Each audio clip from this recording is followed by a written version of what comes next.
So much for taking sexual assaults against women seriously. It seems there's simply no continuity when it comes to dealing with the general public and dealing with the police, as a Police Scotland constable was found guilty of sexually assaulting a woman that he knew and was sentenced to, well, really nothing more than a slap on the wrist. Granted, he has been added to the sex offenders register for 1 year, but in 12 months that will be over and he won't have to mention it to anyone anymore. 53-year-old Herbert Scott Gallop was found guilty of molesting the victim, an offence that occurred in 2017, despite repeated requests to stop. Gallop retired from the force after the allegation was made against him, which ended 20 years' service in the police, which he joined after he left the RAF. At Elgin Sheriff Court on Thursday, he was given a 1-year community payback and his name was added to the sex offenders register for 1 year.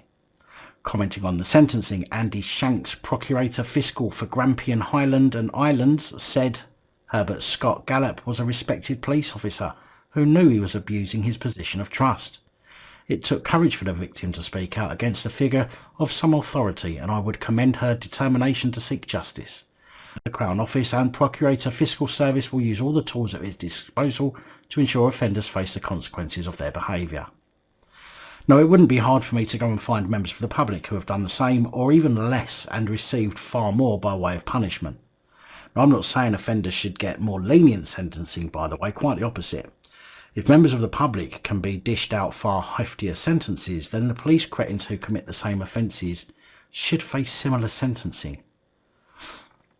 But then maybe I just live in a fairy tale where equality under the law is a fantasy these days.